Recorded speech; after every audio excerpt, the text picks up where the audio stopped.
कश्मीर। प्रश्न संख्या 475 मुझे जवाब मिल चुका है।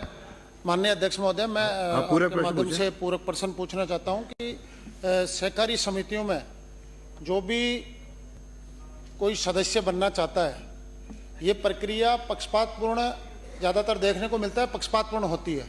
और जो संचालक मंडल होता है और उसका अध्यक्ष होता है, एक अपने जो विपक्षी व्यक्ति को उसमें बनाना नहीं चाहते। मैं आपके माध्यम से मंत्री महोदय से पूछना चाहता हूं कि क्या सरकार कोई ऐसा तंत्र या सिस्टम विकसित कर रही है जिसके द्वारा कोई भी योग्य व्यक्ति बिना पक्षपात के उसका सदस्य बन सकता है? माननीय मंत्री को। माननीय अध्यक्ष महोदय, मैं आपके माध्यम से माननीय सदस्य को अवगत कराना चाहूँगा कि ग्राम सेवा सहकारी समितियों में सदस्यता के लिए राजस्थान सहकारी सोसाइटी अधिनियम 2001 एवं नियम 2003 के में प्रावधान निर्धारित है। जो व्यक्तिगत सदस्यता की पात्रता रखता है, उसे निर्धारित प्रपत्र में आवेदन समिति को जो करना होता है, साथ ही निर्धारित हिस्सा राशि भी जमा करवानी पड़ती है। जो समितियां कार्यक्षेत्र में सदस्यता के पात्र लोगों को सदस्यता देने से मना करती है, ऐसे प्रकरणों को रजिस्ट्रार के समक्ष अपील करने का प्रावधान है और रजिस्ट्रार संबंधित पक्षों को सुनकर के उस पर निर्णय करता है। माननीय सदस्य। मैं माननीय अध्यक्ष महोदय, आपके माध्यम से दूसरा पूरक प्रश्न पूछना चाहता हूं कि हम सभी ज़्यादातर लोग इससे अवगत हैं कि जो भी सहकारी संस्थाओं में चुनाव की प्रक्रिया होती है, इसमें राजनीतिक हस्तक्षेप भी बहुत ज़्यादा होता है।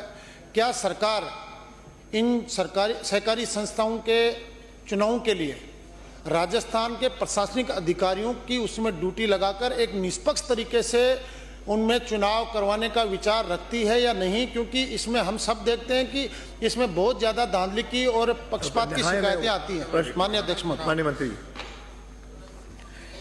माननीय अध्यक्ष महोदय, मैं आपके माध्यम से माननीय सदस्य को अवगत कराना चाहूँगा कि राज्य में चुनावों के लिए सहकारी संस्थाओं में निष्पक्ष एवं पारदर्शी चुनावों के लिए राजस्थान राज्य सहकारी निर्वाचन प्राधिकरण का गठन किया हुआ है।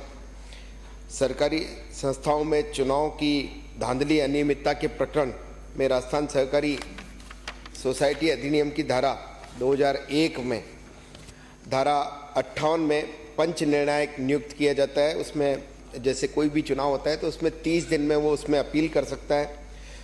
सहकारी संस्थाओं के चुनाव हेतु विभाग के अधिकारियों एवं कर्मचारियों को नियुक्त कर चुनाव कराए जाते हैं, जिसमें पुलिस प्रशासन का भी हम सहयोग लेते हैं।